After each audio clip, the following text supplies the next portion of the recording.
हाँ तो बच्चों कैसे हो सब। चलो बच्चों आज हम आपको सिखाने वाले हैं यूक्लिड विभाजन एल्गोरिथम, जो 10th क्लास में पढ़ाया जाता है बच्चों। 10th क्लास का मैं पढ़ाता ही हूँ, NCERT बेस्ड। ठीक है बच्चों, ये बेसिक से बिल्कुल पढ़ा रहा हूँ मैं, सब कुछ बेसिक से, सब कुछ बेसिक से NCERT बेस्ड पढ़ाऊँगा। ठीक है बच्चों, तो मैं पढ़ा रहा हूँ आपको यूक्लिड मेथड। क्या पढ़ा रहा हूँ बच्चों? यूक्लिड विभाजन एल्गोरिथम। ठीक है बच्चों, जिसे हम क्या बोलते हैं?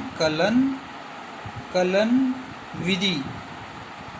यूक्लिड विभाजन एल्गोरिथम, जिसको कलन विधि बोलते हैं बच्चों। ये विधि कैसी होती है, इससे क्या होता है बच्चों? इसका देखते हैं बच्चों। इससे हम HCF निकालते हैं। HCF क्या होता है बच्चों? जिसे हम कहते हैं मैस है। इसका पूरा नाम होता है महत्तम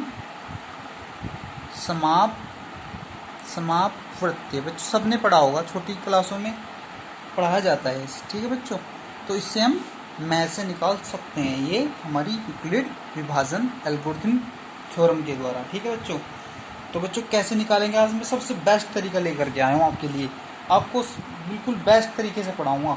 ठीक है बच्चों, एक एग्जाम्पल से लेते हैं, हम एग्जाम्पल लेते हैं एक बच्चों। हमने एक एग्जाम्पल लिया 10/3। ठीक है बच्चों, 3 से 10 को जब हम भाग दे रहे हैं बच्चों, 3 से 10 को जब हम भाग देंगे, ठीक है बच्चों, तो क्या आने वाला है बच्चों? एक बार दे के देखो, जैसे हम पहले करते थे बचपन में, वैसे करो बच्चों। 3 3 9, 1 क्या है हमारा? क्या है बच्चों? 1 शेष। तो ये बच्चों ये क्या होता है हमारा? ये हमारा शेषफल होता है। ठीक है बच्चों, ये हमारा शेषफल होता था ना। तो बच्चों इसी मेथड पे हमारा क्या बन रहा है? यूक्लिड विभाजन एल्गोरिथम इसी मेथड पे है। तो बच्चों देख लो एक बार, मैं आपको दिखा देता हूँ बच्चों। ये हमारा वही सेम, जहाँ पे 10 है वहाँ पे हमारा आएगा भाज्य, जहाँ पे हमारा 3 ये वाला है, ये आएगा वहाँ पे भागफल। ठीक है बच्चों, और यहाँ पे क्या आएगा बच्चों? भाजक। भाजक होता है जो भाग देने वाला होता है, भाज्य होता है जिसको भाग दी जाती है।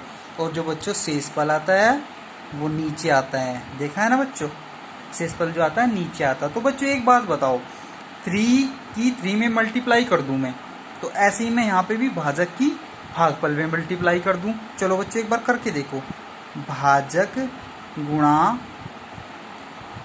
भागफल। ठीक है बच्चों, कर दिया मैंने।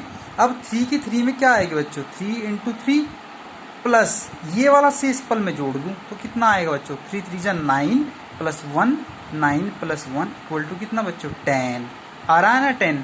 तो बच्चों ये भाज्य ही तो आ रहा है, ये यही पॉइंट तो आ रहा है। तो बच्चों ऐसे हम क्या करेंगे? भाजक गुणा भागफल प्लस ये वाला जोड़ देंगे शेषफल।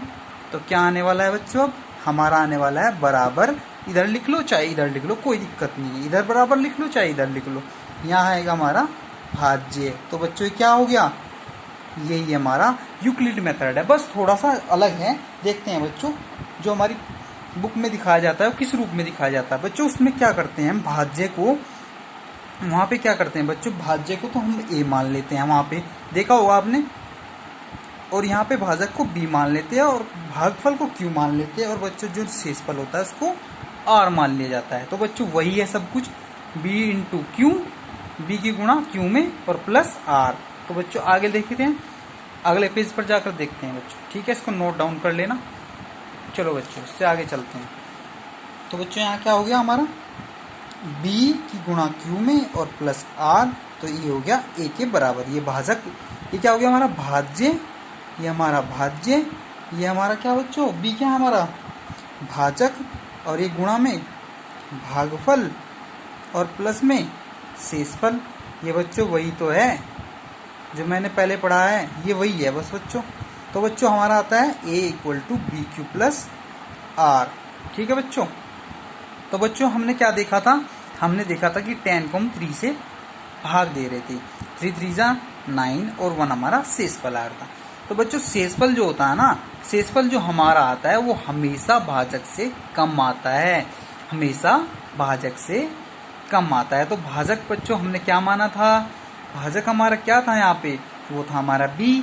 और बच्चों शेषफल हमारा क्या है आर, और बच्चों ये क्या है हमारा, ये क्या है बच्चों हमारा, ये हमारा ए जिसे हम भाज्य कहते हैं, और ये वाला क्या चीज़ है बच्चों हमारा, ये इसे हम कहेंगे क्यू।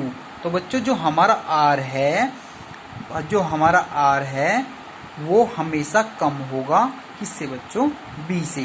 ठीक है बच्चों, बी से कम होगा। तो इसी रूप में हम क्या लिखते हैं बच्चों, उसको आर की वैल्यू जब हम यहाँ से निकालते हैं इस वाली क्वेश्चन से, तो क्या लिखते हैं बच्चों, भाई आर स्टार्ट होता है 0 से, आर 0 भी हो सकता है, शेषफल 0 भी तो हो जाता है बच्चों, ऐसा तो नहीं है कि 0 नहीं हो सकता, शेषफल हो जाता है। तो 0 के तो बराबर लिख दो। और बच्चों कहाँ तक हो सकता है, वो बी तक हो सकता है। ठीक है बच्चों, आर की वैल्यू जो होती है हमारी शेषफल की, वो 0 से पी के बीच में हो सकती है, मतलब बी लेना नहीं है आपको। ठीक है बच्चों, लेना नहीं है। तो यहाँ पे क्या हुआ हमारा, यहाँ इस वाले क्वेश्चन में हमारा बी क्या हुआ था बच्चों, इस वाले क्वेश्चन में हमारा बी क्या हुआ था बच्चों 3। तो हमें 3 नहीं लेना है बच्चों, आर की वैल्यू क्या क्या लेनी है, ग्राफ पे देखते हैं 0 1 2 और 3। बच्चों 3 तो लेनी नहीं है, 0 भी 1 भी और 2 भी, तो आर इक्वल टू 0 भी ले सकते हैं, 1 भी और 2 भी। ठीक है बच्चों, या तो 0 ले लो, या तो 1 ले लो, तो 2 ले लो बच्चों। ठीक है बच्चों, ठीक है। तो बच्चों कल हम आपको यूक्लिड विभाजन एल्गोरिथम कलन विधि से मैसे निकालना बताएंगे बच्चों। इसी रूप से होता है वो, सब कुछ इसी से होगा बच्चों, बस कल सिखाएंगे इस बारे में। ठीक है बच्चों, आज की क्लास में यही समाप्त करते हैं, कल हम सिखाएंगे आपको मैसे यूक्लिड विधि से। देखना बच्चों कितने ईजी तरीके से सिखाने वाले, यही मेथड लगाएंगे। ठीक है, धन्यवाद, थैंक यू।